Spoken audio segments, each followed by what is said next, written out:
Installation and setup checklist. Outline the steps for a successful installation are listed below. Always read the instructions.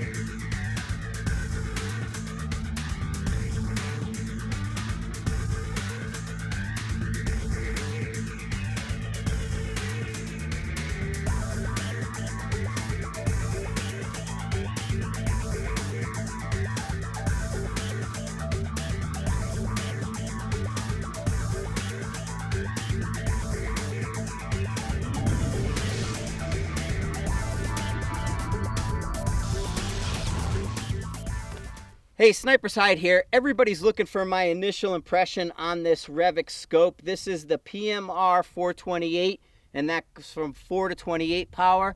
It lets you know which scope you have. DNA in this scope, very similar to your Vortex Gen 2 Razor, the 4 to 27, but it all stops there. That's really just the outer wrapper.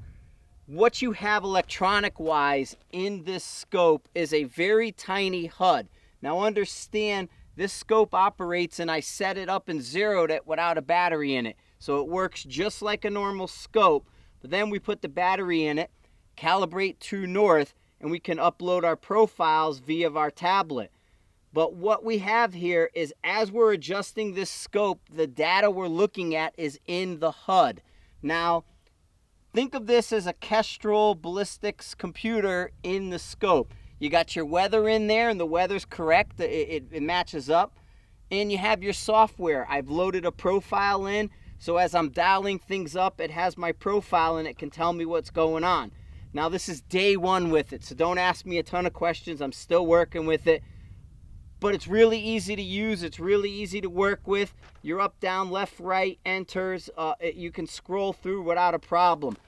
The HUD's out of the way, and one of the nice things I liked about it is there's a shift adjustment for the HUD.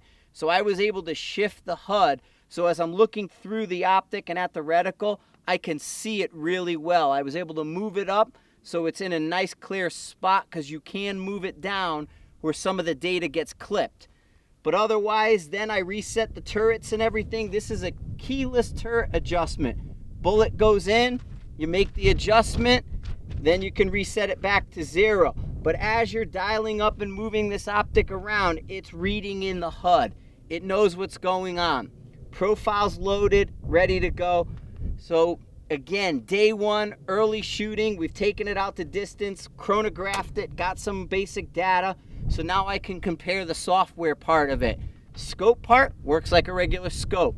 Battery in, battery out, works the same. Electronics, just like your Kestrel. So think about that. That's what you're replacing, your Kestrel weather meter. Now you're still going to need wind. You have to do all the wind. But your basic data is going to display in here, and you're going to be able to move it across. So that's our initial impression of the Revic PMR428. Stand by for more data, because we're going to be doing big dumps as we get in depth with the Revic scope.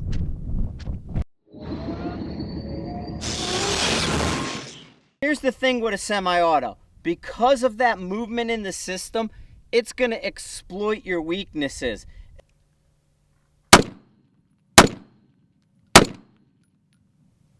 All impact. The semi-auto, you have to stay engaged with the rifle a little bit longer, and you can't come up. There's a lot of people who think this is the stop button. They press and they're done. They disengage. It's over. This is the start button. This turns the machine on versus turning it off. Lining up the shot, getting everything ready. The brake is the on button, not the off. We're doing all that other stuff, and some people, you'll see it when they hold their breath a lot. They're like, oh, and that's what they're doing, and they're completely disengaging from the rifle. You gotta stay engaged. You gotta stay on it. Boom, unload, reload, reset, boom, unload, reload, go. That's what we're talking about when it comes to trigger control between the two.